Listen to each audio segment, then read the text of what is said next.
Assalamualaikum warahmatullahi wabarakatuh. Selamat pagi siswa-siswi kelas 6 yang berbahagia. Alhamdulillahirrabbilalamin. Hari ini kita bisa bertemu lagi. Walaupun kita bertemu secara daring, patutlah kita bersyukur. Semoga kita semua selalu dalam lindungan Allah Subhanahu wa taala. Amin. Pagi ini kita akan mempelajari bahasa Indonesia tema 2, subtema 2. Sebelum kita masuk ke materi, alangkah baiknya kita berdoa dulu. Semoga kegiatan nanti berjalan dengan lancar dan mendapatkan barokah. Doa mulai. Selesai. Bacalah teks berikut dalam hati ya. Nanti kalian baca sendiri. Judul: Perjuangan Mempertahankan Kemerdekaan Indonesia. Setelah proklamasi kemerdekaan Indonesia 17 Agustus tahun 1945, bangsa Indonesia ternyata masih terus berjuang mempertahankan kemerdekaan Indonesia dari gangguan bangsa asing yang datang. Seperti dari pemerintahan Belanda, pasukan Belanda kembali datang ke tanah air.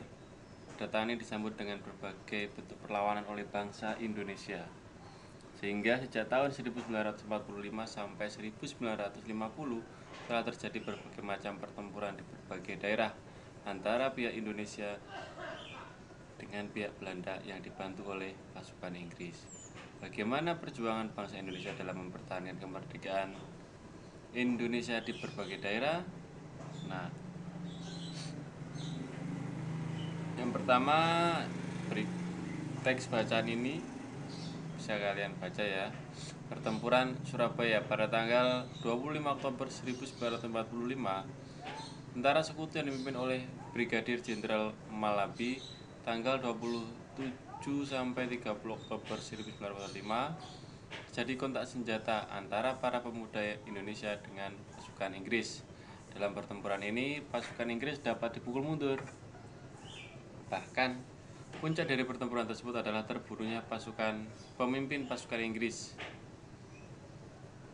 Brigadir Jenderal Malabi. Pada tanggal 9 November 1945, Inggris mengeluarkan ultimatum yang berisi semua pimpinan dan orang Indonesia yang bersenjata harus melapor dan meletakkan senjatanya di tempat yang ditentukan dan menyerahkan diri dengan mengangkat tangan.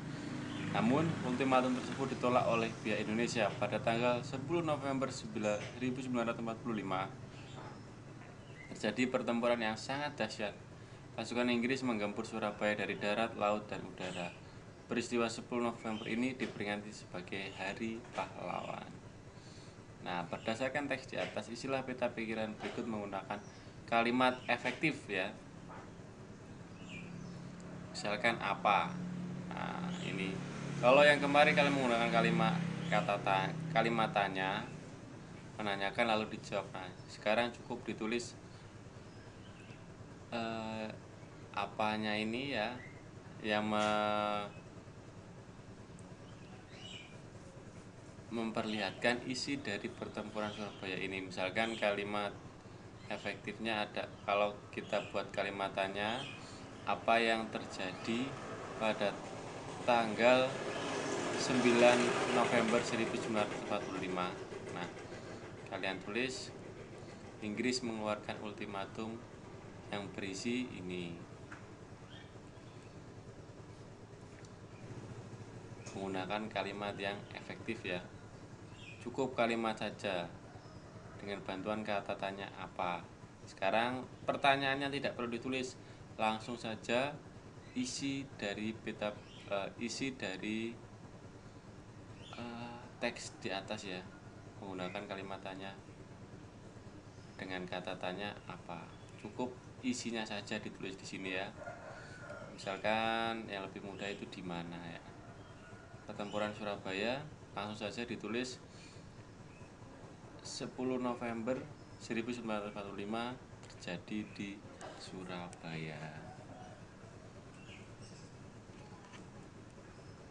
Sebelum menulis, perhatikan ciri-ciri kalimat efektif berikut.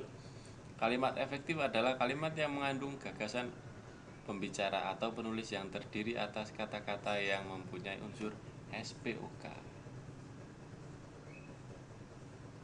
SPOK itu kependekan dari S subjek atau subjek atau orang, P predikat, O objek, dan K keterangan.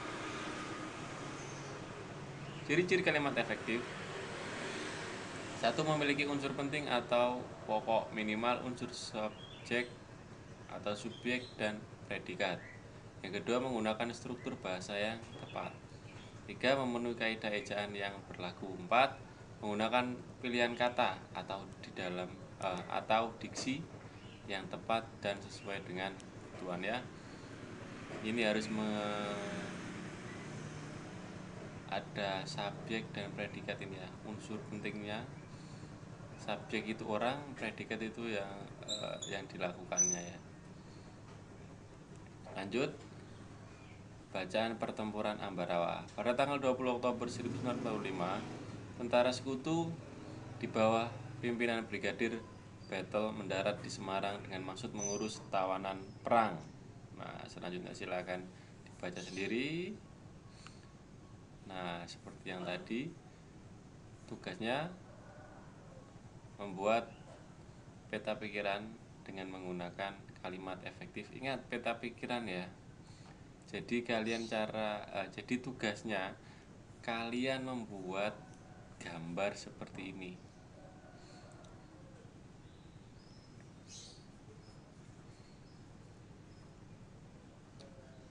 Kalau sudah, diberi warna atau bisa kalian hias supaya peta pikiran tersebut lebih menarik, lebih baik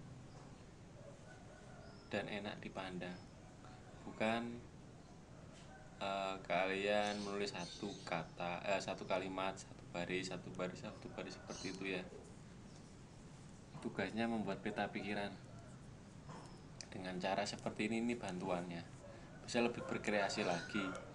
Harusnya lebih baik daripada ini, bukan cuma satu baris seperti itu ya.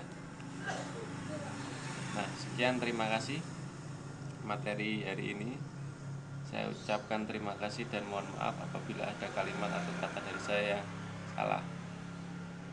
Sebelum saya akhiri, kita berdoa dulu. Berdoa, mulai.